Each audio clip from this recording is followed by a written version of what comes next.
Bom dia, boa tarde, boa noite, pessoal. Novamente estamos com mais uma sequência de vídeos para vocês.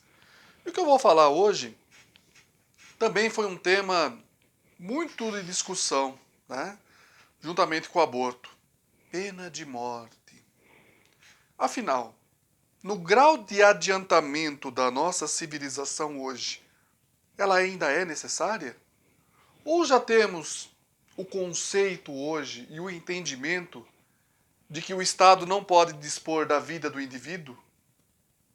Ou também a pena de morte pode ser encarado como uma vingança da sociedade?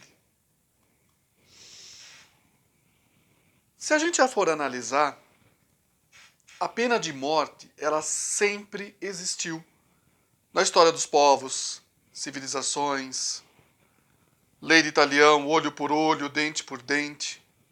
Tá. Isso, a pena de morte, muitas vezes, ela foi necessária de acordo com o grau de adiantamento do homem.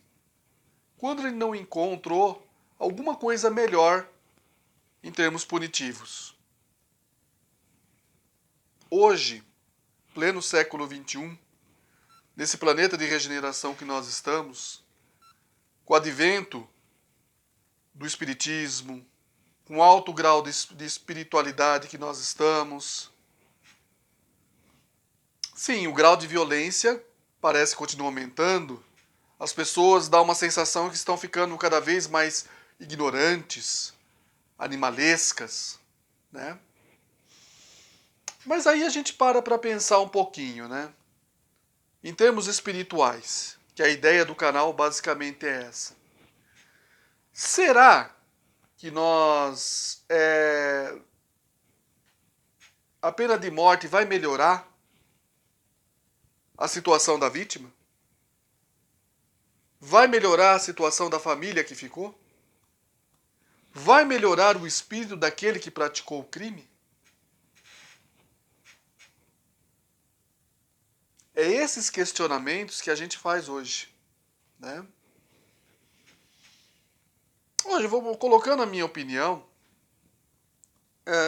Sempre concluí que a pena de morte ela nunca melhorou em nada. Nos lugares onde ela é aplicada, principalmente a gente vê muito nos Estados Unidos isso, né? Que alguns estados têm, outros têm prisão perpétua e tal. A criminalidade com a pena de morte nunca diminuiu. Olha que dado estranho. Mesmo o bandido vendo o outro sendo executado, mesmo o ser humano sabendo que existem presídios, existem prisões, que ele vai ser punido, ele vai lá e mesmo assim ele pratica o crime. Ou seja, e outra coisa também, já teve gente inocente que foi executada. O caso mais famoso, todo mundo fala, isso aí também eu vou falar, é um chavão, é o famoso caso do norte-americano Kerry Chessman. Famoso, foi acusado de ser o bandido da luz vermelha. O que foi constatado no caso de Kerry Chessman foi que ele foi executado só por provas circunstanciais. Não muito evidentes, mas como às vezes o Estado tem que dar uma resposta à sociedade, principalmente na sua justiça e na sua segurança pública, vamos dizer assim, pegou um bode expiatório. Nunca ficou realmente comprovado que Chessman era um criminoso. E foi um caso assim espetacular. Por quê? Chessman não era nada inocente, não, era bandido. Tá? Não era nada de promover assalto, tudo, mas nunca foi assassino. Estuprador nem assassino. Você vê como é que é o ser humano, né? Ele vai, dispensa o advogado, estuda direito na prisão, se forma e promove a própria defesa. Escreve livros a respeito. E olha que interessante, pessoal.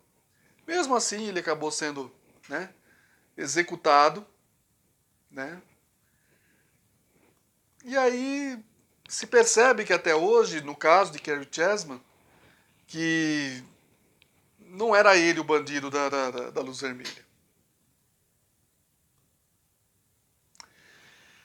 Casos como Chessman e tantos outros que já foram executados e eram inocentes, faz com que a gente repense um pouquinho a pena de morte.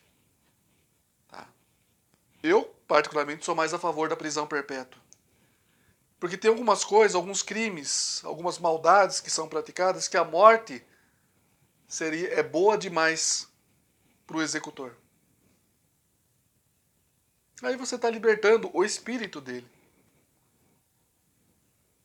Aparentemente, para você, está só um corpo morto ali. Por isso que eu perguntei, será que não é uma vingança da sociedade? Será que o Estado pode dispor da vida do indivíduo?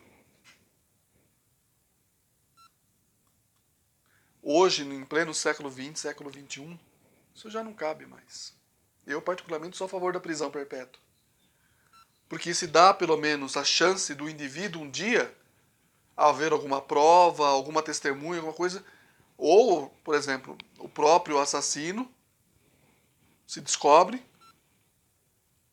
e aquele que está preso conseguir ser liberto. São poucos nas prisões, mas alguns estão nas prisões por crimes que não cometeram.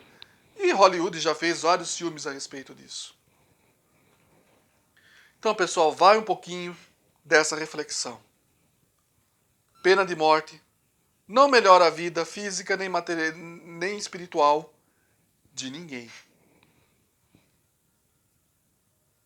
Parece que o que a família da vítima muitas vezes quer ter é justiça. Ok, indivíduo preso. Você tirou a vida de alguém, eu não vejo por que você voltar para a sociedade. A sua vítima não vai voltar mais. A sua vítima está num túmulo. Por que você tem que voltar para a sociedade e ter todas, através da sua liberdade, ter todos os gozos e bens, enquanto a família da sua vítima vai no túmulo lá e chora a perda dela, que você praticou? Por quê? Por que o indivíduo tem que voltar para a sociedade? Para crimes hediondos, você tirar a vida de alguém, quando você tira a vida de alguém, você está interrompendo todo um planejamento da espiritualidade, você está interrompendo todo um processo de provação do outro. É uma interferência assim absurda. Lógico, também existe o contexto do porquê o indivíduo também perder a vida. É a lei, às vezes, da ação e reação. Vou dar um exemplo disso. Quando Jesus disse que João Batista foi Elias no Evangelho,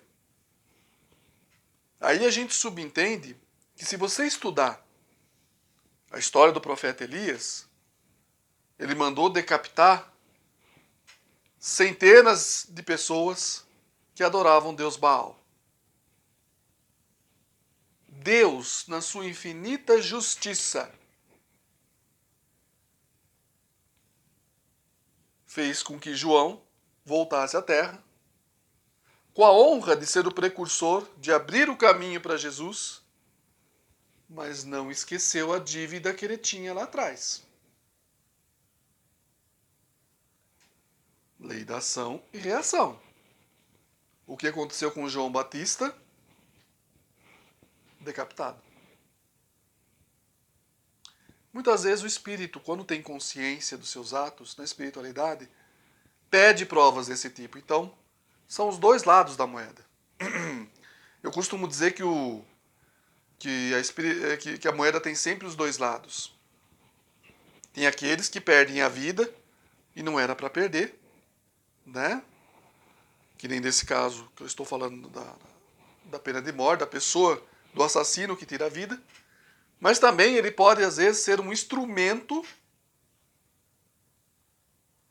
para que o desenvolvimento kármico daquela pessoa e evolutivo se transcorra no pagamento, vamos dizer assim, de dívidas que nós temos. E no decorrer dos milênios, gente, nós temos nossos créditos, as nossas qualidades, nossas virtudes, que nosso esforço próprio adquiriu. Mas também, pelas nossas atitudes, nossos pensamentos, nós também adquirimos dívidas kármicas. Então aí é os dois lados da moeda também. Mas tirar a vida de alguém nunca foi justificativa. Acidentes também, lógico, o que for acidental é outra coisa. Aconteceu de você se envolver no acidente, foi imprudente e tal. Isso é uma marca que você vai carregar. Tá? Mas nesses casos, se aconteceu isso com você, procure fazer o bem. Tá? Ao maior número de pessoas, e de coração, ao maior número de pessoas possível. Agora, vamos entender, de uma vez por todas, que hoje, pleno século XXI, a pena de morte não cabe mais. Executar uma pessoa não é função do governo, não é função do Estado. Você tirar a vida de alguém também tem consequências. Que às vezes mais de uma encarnação. Às vezes, tirando a vida de alguém, você vai arrumar um inimigo, que às vezes vem em espírito depois te obsediar, como muitos casos já aconteceu dentro da literatura espírita, a gente já viu. E aí você não vai poder matar de novo o que já está morto, né? Aí é complicado. Pessoal, se vocês tiverem mais alguma dúvida a respeito, clica em joinha, se inscreve no canal quem não se inscreveu ainda. E qualquer dúvida, põe aí, digita os inscritos, digitam aí para mim no canal as dúvidas que tiverem, porventura, sobre esse tema. Bom dia, boa tarde, boa noite, com as bênçãos de Deus, Mestre Jesus, Mãe Maria e a toda a espiritualidade amiga e aos nossos mentores.